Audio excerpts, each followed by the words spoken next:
সময় যে কত তাড়াতাড়ি পেরিয়ে যাবে, কত তাড়াতাড়ি কেটে যায় আমরা তা অনুভবও করতে পারি না, আমরা তা টেরও পাই না। এই তো আমার দিদির বিয়ে হলো, আর এখন আমার দিদির ছেলের অন্নপ্রাশন হচ্ছে। আমার মিকো সোনার অর্থাৎ আয়ত্ত বেবির অন্নপ্রাশন হচ্ছে। তো যেহেতু এখন সত্যি কথা বলতে একই দিনে অন্নপ্রাশন এবং অনুষ্ঠান করাটা পসিবল হয়ে ওঠে না অনেকের ক্ষেত্রেই, তাই আমরাও সেটা করেছি যে সোনা পাপার অনুষ্ঠান আছে অন্য দিনে, আর আজকে হচ্ছে অন্নপ্রাশন অর্থাৎ মুখে প্রসাদ দেওয়ার দিন।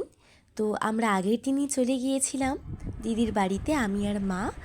আর এই যে তত্ত্ব এখানে সব গুছিয়ে নিয়ে গেছি। তো বাপি কালকে আসবে।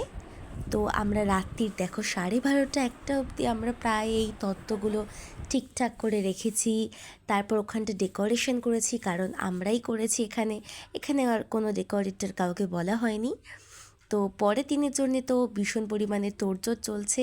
আমার সোনা বেবিটা প্রথমবার অন্নপ্রাশনে ভাতু খাবে। আমি তো ভীষণ এক্সাইটেড, আমরা সবাই এক্সাইটেড। আর সোনা পাপাকে হয়তো আমি তোমাদের পরে ভিডিওতে দেখাবো, তার জন্য একটু ওয়েট করে যাও।